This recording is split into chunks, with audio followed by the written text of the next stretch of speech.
mtoto mosquito iende kapige doria iwaje kukaa kwa nyumba. Sasa hivi mtoto mosquito ikaenda ikarudi. Hivi mtoto mosquito ikaambia mama yake, mama, mimi nimeenda kila mahali watu wanapigia mimi makofi, watu wamefurahiana na mimi sana. Mama, hii mosquito ikaambia mtoto yake, hao wapigi wewe makofi eti wanafurahia wewe, hiyo walikuwa wanataka kuua wewe. Ili kupata skiza tune hiyo ya mosquito, bonyeza *811*967#. Bonyeza *811*967#.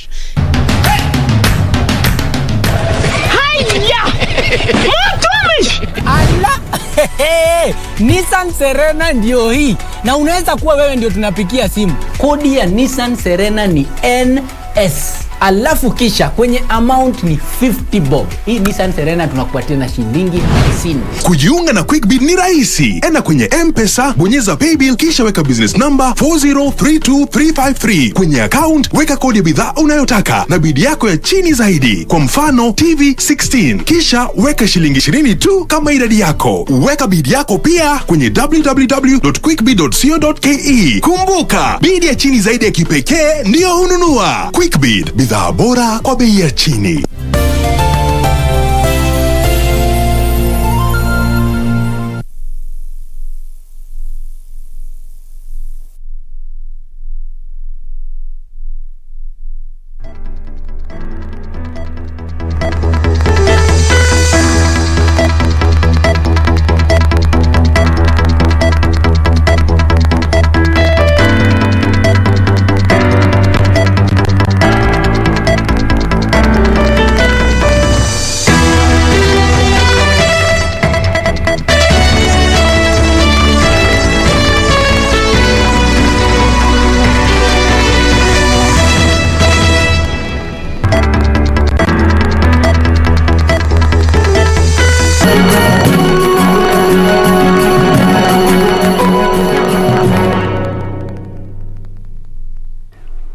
The 10th day of July it is. Good afternoon and welcome to KBC Lunchtime News. Hope you're having a fantastic weekend. It's time for the news.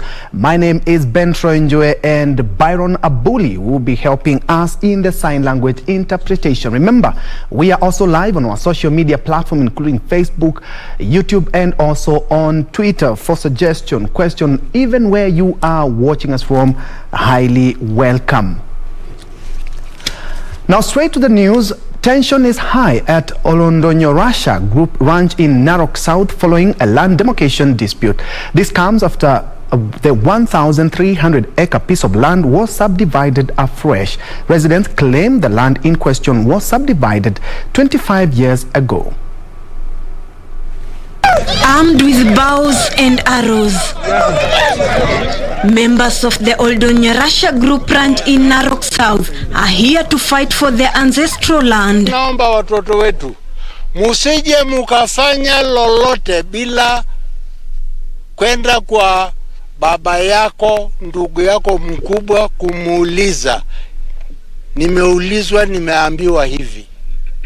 The members up in arms with the local land officials for what they claimed as subdividing their land afresh, an exercise they claim was initially done 25 years ago. Masai Council of Elders Chairman KILIFI Njue calling on the security team in Narok County to intervene before the community engages in clashes. Na mtu yeyote yule ama ni wanafujo ya kupigana na watu, lakini wanasema kitu ya mwisho wao kufanya, serikali wasipochukua hatua na kukomesha jambo kama hilo, shida itakuja kutokea ya watu kupigana. Dr. Patrick Morris Olpapit says a green card to his parcel of land that he bought 10 years ago has already been issued under a different name, having been signed by the land registrar in Narok. Bila mimi kujua, green card ambayo ndio hii ambayo ninashika hapa ilitoka tarehe 26 mwezi wa 5, na pia kuna jina nyingine hapa ambayo ya mtu anaitwa Steven Kayoni Kusero, mtu ambaye mimi simjui. Moses Marima, a Masai elder, faulted the land registrar in Narok County for subdividing the ancestral land, insisting that the community will not allow the ancestral land to be sold. Na tunashangaa kwamba kuna watu kutoka kwingine wanakuja kuuza ardhi yetu. The group is now calling for the government's intervention and arrest those behind the cartel. For Lunchtime News, I'm Ruth Wamboi. From Narok to Samburu, where the National Gender and Equality Commission and other stakeholders are advocating for formation of laws that will scale up the fight against gender-based violence in the country. Led by Commission Chairperson Dr. Joyce Mwikali Mutinda, they note that many girls' rights were violated last year when schools were closed, at the height of the COVID-19 pandemic. At a workshop on gender equality and equity in Mararal Town, Samburu County, National Gender and Equality Commission Chair Dr. Joyce Mwikali appealed to the National Assembly to expedite consideration of the Children's Bill, saying the Sexual Offences Act needs to be amended. There is also the Sexual Offences Act that, according to us, is not in order and needs to be amended, particularly where there is child-to-child sex. One of the things that has brought us to Samburu is to share the model on SGBV, the model policy, so that this county could already have a policy. We also discussed about having some legislation around that matter at the local level, because there is no law in Samburu that prohibits that. So they just use the national instruments, which is right, but there is need for the county government to go ahead and have a bill. Dr. Mutinda lauded elders from Samburu community for their efforts to end female genital mutilation in the county. Wazee agreed they should eradicate FGM. Now FGM is just one of the types of the gender-based violence in this country. So it is the cultural practices, we can use them positively. If Wazee say it ends, it ends. And therefore I would call upon the other Wazees, I know there are other Wazees in various parts of this country who can go ahead and make such a declarations. Youths who attended the workshop complained of being sidelined in development, urging the government to ensure quality and equity in distribution and utilization of resources among groups of special interests. We don't have equal representation of the youth, women and people living with disabilities. We will urge the county to include this, we call them people of interest, in these forums, because the inputs is really critical in decision making of county budgeting process, among other issues.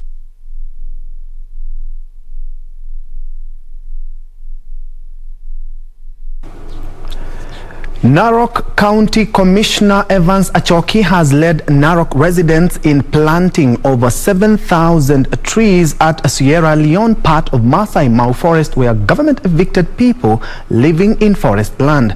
Speaking during a tree planting exercise, Commissioner Achoki said the trees planted are indigenous trees like Prunus africana, podo and bamboo trees that are good for conserving the water catchment area.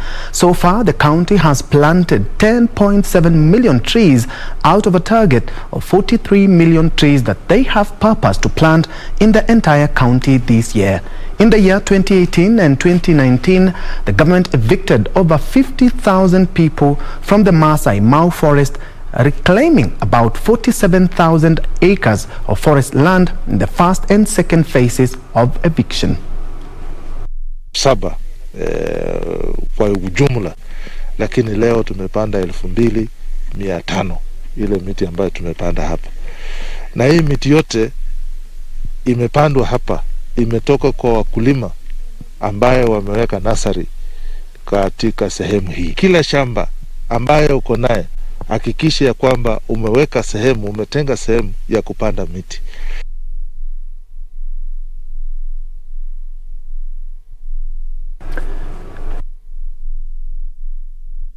Road along or near the Mama Lucy Hospital woke up to a rude shock this morning after their business premises were demolished on Friday night. According to the traders, a private developer was working with powerful individuals in the government to evict them. A section of traders along KANGUNDO Road at EMBAKASI West are counting losses after their business premises were allegedly demolished by a private developer under the guidance of police officers early Saturday. 9 ya usiku ndio ameanza kubomoa. Hakuna notice, hatujatoa vitu ndani, vitu zote zimeharibika huko ndani. Sasa hiyo hasara ni ya nani? Tension was high as police lobbed tear gas to locals who tried to block the busy KANGUNDO-Nairobi road, paralyzing traffic movement. The traders who tried to salvage their wares from the demolished structures wondered why the exercise was done at night without a court order. Watu wa Kiabuda Doro waache kutusubua. Tunafanya search na hakuna chaba wako nayo. Sisi tunaenda na mheshimiwa Veuli mpaka kule kwa Rat Ministry, tunafanya search, tuna parliamentary committee na hakuna chaba wako nayo. Tunauliza serikali kwa nini hawatujali? Area zile zingine wanajali. Na tena rais wetu amesema atatupatia mataito. Ni nini watu wengine wanakuja kutuharas? Over 20 years we are here. Embakasi West Member of Parliament George Theuri damned the demolition, accusing those behind for allegedly not following the law. We are just wondering what is happening because at ule area OCPD, you can see it's a stone throw away. We have a police post there called Pisma, and at hawaji what is happening. Wameona tu askari wenzao wako hapa, wamekuja wameanza kubomoa. Na mimi nashukuru watu because vile watu wamejitokeza, those guys wameenda. He says some few powerful individuals are working in cahoots with security apparatus to break the law. I wish tungekuwa tunaongea na watu wako na court order ama something to say we are here to do this.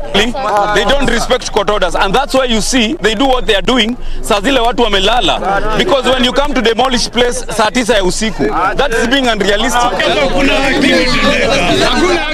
The residents are now calling on the government and Nairobi Metropolitan Services to intervene. Timothy Kipnusu for Lunchtime News. A section of MIJIKENDA elders endorsed Kilifi County Deputy Governor GIDEON SABURI for the Kilifi gubernatorial seat in the year 2022 general. Led by MIJIKENDA Kaya Elders Association Chairman Mzee Mwalimu Mubwisho, the elders said also the elders who held rituals and prayers peace and unity of the MIJIKENDA communities ahead of the 2022 general polls. MIJIKENDA elders from Kaya Kambe Ribe in Kaloleni within Kilifi County, flanked by Godoma and Magarini Cultural Group elders, endorsed Kilifi Deputy Governor GIDEON SABURI for the county's top seat, saying he has demonstrated true leadership. Huyu ni mtu ambaye anajitolea na atatuendeleza sisi kitu ambacho ni muhimu ambacho tutakipeleka mbele. In an event held at Kaya Ribe in Kaloleni, the elders called for the unity of the MIJIKENDA communities ahead of the 2022 elections. Na pia mimi nataka muniangalie. Si kusema tu ati nimesema hapa basi leo tumekubali, hapana. Nataka hata mimi muniangalie. Munichunguze, je, huyu anafaa ama hafai? Wale wenzangu nao waangaliwe, wanafaa ama hawafai? Hiyo ndio njia ya kwamba tunataka tuende. Sisi tunataka tuungane MIJIKENDA wote. Hii Coast Province. Na sio Coast Province peke yake, hata uko nje. During the event attended by Kilifi Deputy Governor GIDEON SABURI and representatives across the Kayas at the Coast region, the elders conducted traditional rituals and MIJIKENDA prayers to protect the region from calamities. Hii siku ya leo ilipangwa na wazee tukiwa pamoja na imeanza, ambapo itamalizika tarehe 23 kwa maombi makubwa kabisa kwa mkoa wote wa Pwani.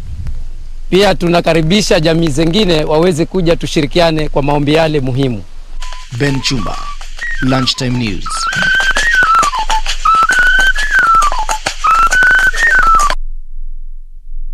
Elsewhere, lack of mobile phone network and raging drought has hindered the collection of HUDUMA number cards in Garissa County. According to Garissa County Security Committee, many residents have either migrated to other areas in search of water and pasture and have not received text messages due to poor connectivity. Garissa County Security Committee says 9,938 out of 22,996 HUDUMA NAMBA cards issued to the county have been delivered but remain uncollected by owners. County Commissioner Boaz Cherutich says plans are underway to conduct a door-to-door delivery across all the sub-counties. We have commenced a very aggressive exercise, and we are calling this door-to-door campaign, which will be conducted by chiefs and chiefs and Nyumba Kumi elders to ensure that all these cards are released, are collected by the owners. Cherutich, who was recently posted to the region, pledged to deploy more security officers to areas believed to be hotspots for terror attacks which have in the past affected mobile phone connectivity. We have written to the service providers so that they can come and reinstate those communication equipments, so that of course the area can be covered. So we are giving this priority, and then secondly we are going to organize and have security deployed to those areas, so that we ensure that those vital installations are adequately covered. And donkey owners in Baringo County have condemned the reopening of a donkey slaughter at Goldocks in Mogotio, saying it will negatively impact their livelihood. The slaughterhouse was closed a year ago, but the court ruled on the 15th of last month that it should be reopened to facilitate sale of donkey meat and skin to Asian markets. The donkey owners claim the ruling favored investors without considering the key role the beasts of burden play in pastoralist communities. They further allege the high price of donkey skin to be used for Chinese medicine has led to poaching, and the animal could soon go extinct.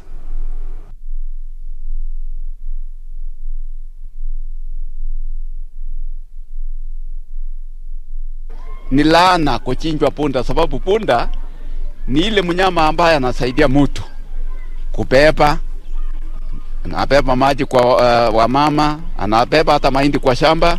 Hasa kwa uamuzi ulioamuliwa na koti ya kwamba punda iendelee kuchinja, sisi kama washika ama wakamati wale tulikuwa napinga, hatukuhusishwa.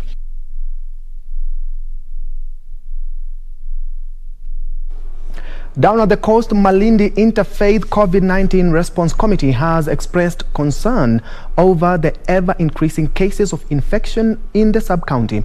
The committee, together with police officers and officials from the Ministry of Health, held a peaceful procession within Malindi town to sensitize residents on the need to follow prevention protocols.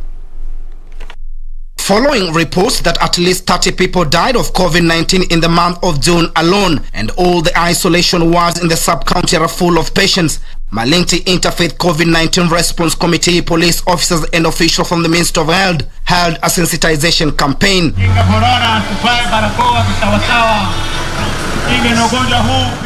They marched to the Central Business District, sharing messages of how to combat the fast-spreading virus through proper use of face masks, hand washing and sanitizing. Watu wengi wakiona polisi ndio wanavaa mask, na tumekuja kuambia kwamba si kwa sababu ya polisi ni wao wavae, kujilinda, na tunawakumbusha kuoga mikono, tunawakumbusha kukaa distance ili waweze kujilinda na ugonjwa huu wa corona wao pamoja na jamii zao.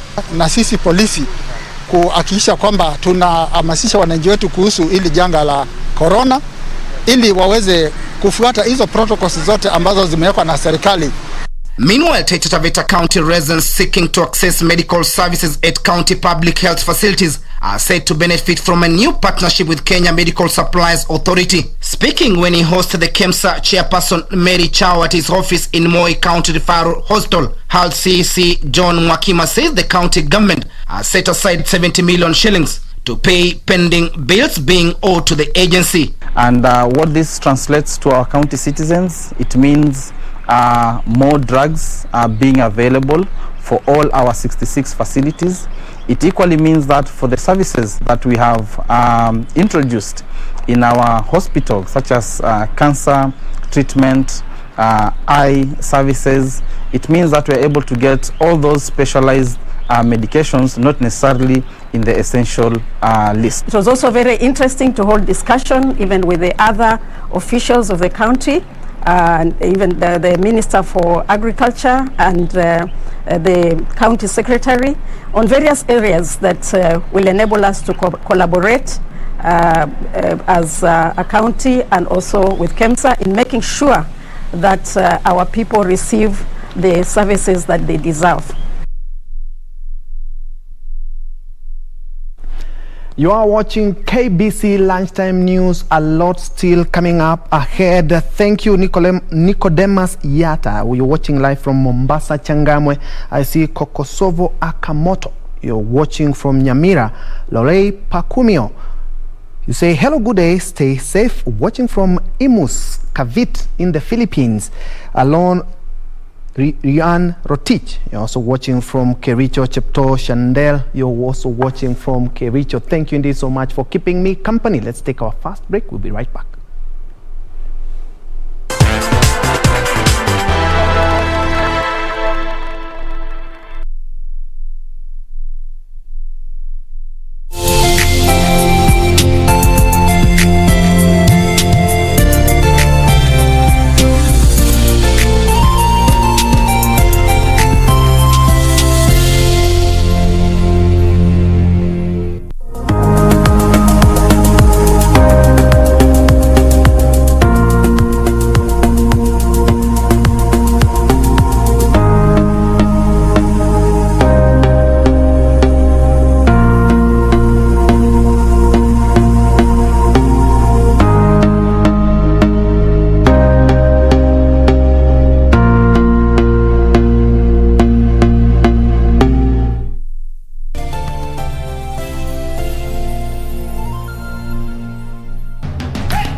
Nissan Serena ndio hii, na unaweza kuwa wewe ndio tunapikia simu. Kodi ya Nissan Serena ni NS, alafu kisha kwenye amount ni 50 bob. Hii Nissan Serena tunakupatia na shilingi 50. Kujiunga na QuickBid ni rahisi. Enda kwenye M-Pesa, bonyeza paybill, kisha weka business number 4032353. Kwenye account weka kodi ya bidhaa unayotaka na bid yako ya chini zaidi. Kwa mfano TV 16, kisha weka shilingi 20 tu kama idadi yako. Weka bid yako pia kwenye www.quickbid.co.ke. Kumbuka, bid ya chini zaidi ya kipekee ndio hununua. QuickBid, bidhaa bora kwa bei ya chini.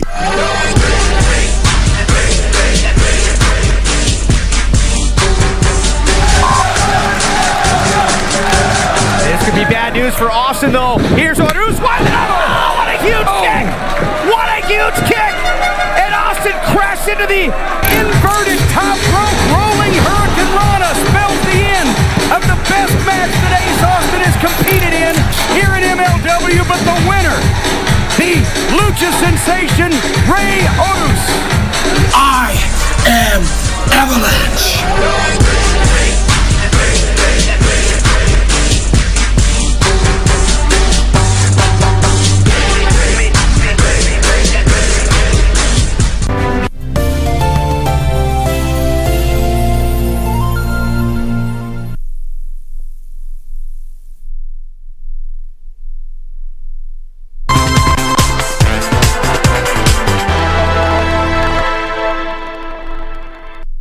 Welcome back and thanks for keeping it KBC. Moving on, the Ministry of Health has begun the process of harmonizing operations of public and private rehabilitation facilities in the country in compliance with requirements of the World Health Organization.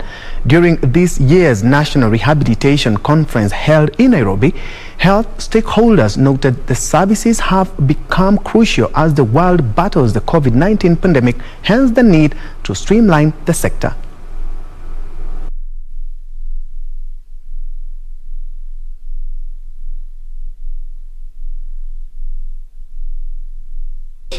Who are referred for rehabilitation services, very late referrals when there's literally nothing or very little that you can do. So we need to come together, enhance advocacy, enhance awareness of the value and the need and the availability of rehabilitation services as an essential healthcare services. The Rapid Assistive Technology Assessment, RATA. This is sponsored by the WHO, and this was supposed to do a household survey across the 47 counties of Kenya to check on the needs and the unmet needs and the barriers to assistive devices that are there. And not only the devices, also the services. How accessible are our services to the persons who need them, huko mashinani? Rehabilitation prevents further deterioration of disability. 2, rehabilitation even migrates a person with a disability who would have either not been able to interact with his environment. Rehabilitation services would take him back to the normal if there is any normal person. Of health can sort of work with institutions like KMTC or other hospitals that have colleges for health sciences to bring in the curriculum for speech and language therapy. That way, when the curriculum rolls out, then we have more speech and language therapists in the country, and then these can then roll out into mashinani areas where we don't have a lot of therapists. Yes. Elsewhere, tea farmers are set to benefit from new directives given by the Minister of Agriculture that will see tea farmers set the minimum price at the tea auction beginning Monday. Farmers have also been directed to hold their tea at available government silos until prices are high. Agriculture CS Peter Munya says farmers have been for a long time exploited by businessmen who have been setting their price at their own benefit, affecting farmers' earnings. Na tukakubaliana kuanzia Monday, auction ya Monday ambayo itakuwa huko Monday, kutakuwa na minimum price ambayo hakuna mtu atanunua chai kama afikishi price hiyo, na wataalamu wale wanasimamia hiyo wamefanya calculation hiyo na wakafix hiyo, na tumezungumza kuhusu hiyo na tukajua ni ngapi, na tumesema hiyo minimum tumeifikia tukitazama cost ya production, na tumetazama katika factories zile ziko chini zaidi, tukaona vile zitaenda juu, tukatazama pia quality ya chai ile itaenda juu. Kwa hivyo minimum price is not based only on the tea, it is also looking at the quality. So in other words, we are simply saying from Monday they will be operating at the auction and even in direct sales a minimum price below which tea from Kenya will not be sold. Let our market not be buyer driven. We want our market to be driven by the intelligence of the market and the need for the farmer to make a reasonable income from his tea.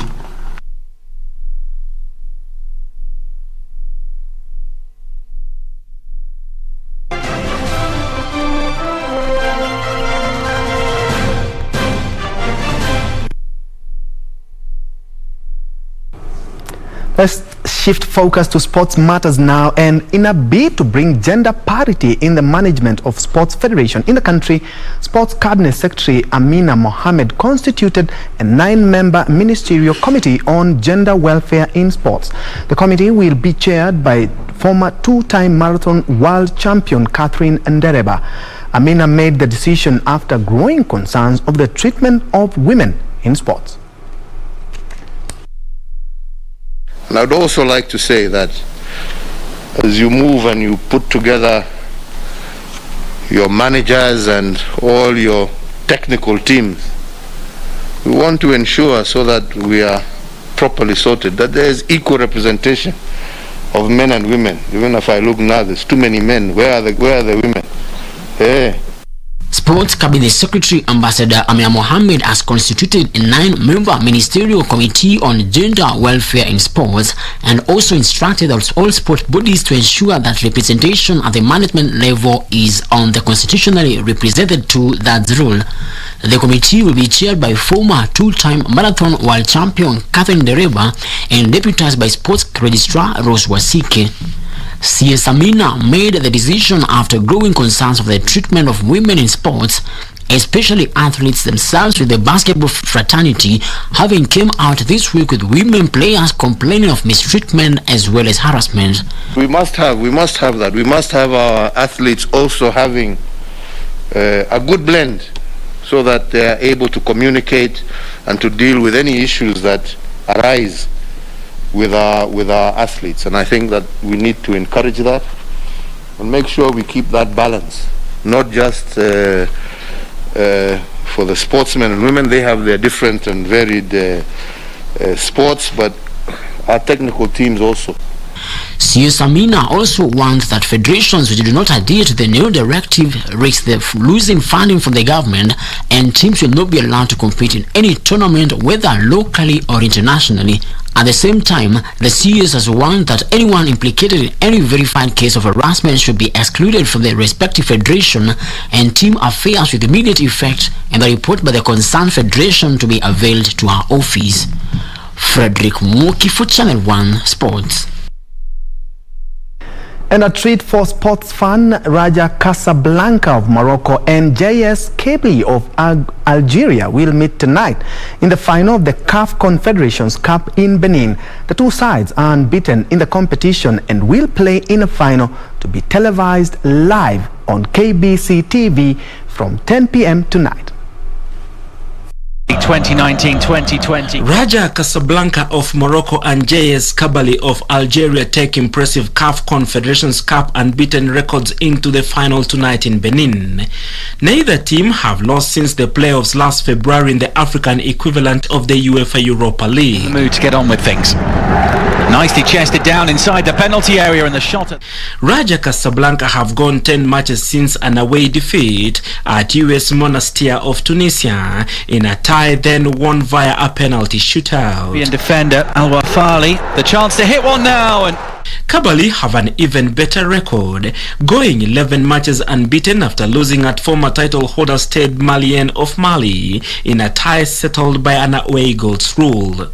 Raja Casablanca were particularly impressive in the group phase that followed the playoffs, winning all 6 matches without conceding. Kabylie topped their mini league, which ended with the shock elimination of 2020 Confederations Cup winners Renaissance Berkane of Morocco. The Green Eagles of Raja won easily in the quarterfinals and narrowly in the semi-finals, and the Canaries of Kabylie did it the other way by scrapping into the last 4 where they cruised to victory.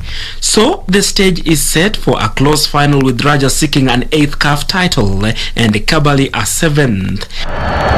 Amroun on target again. Raja last succeeded in 2018, edging V-Club from the Democratic Republic of Congo when the Confederations Cup final was still played over 2 legs. It has been 19 years since Kabylie last raised a CAF trophy, overcoming Tonnerre Yaoundé of Cameroon 4-1 overall in the final of the CAF Cup, one of 2 competitions that morphed into the Confederations Cup. The entertaining final will be televised live on KBC Channel 1.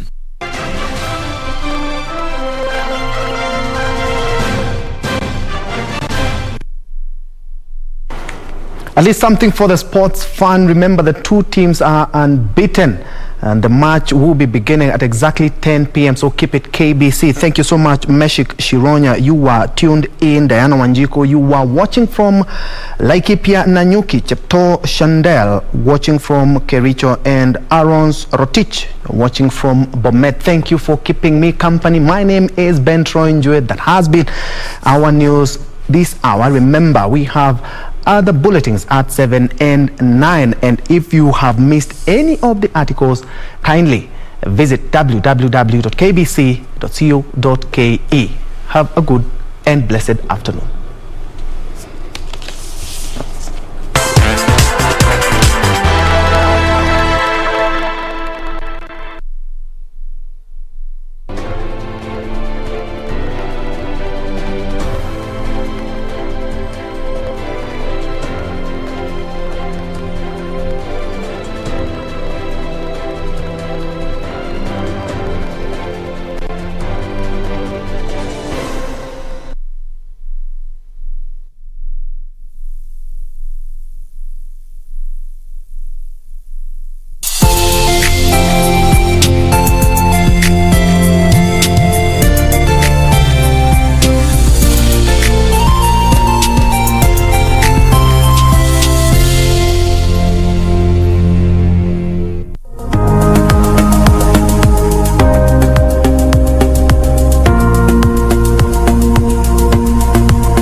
Vera Beauty College.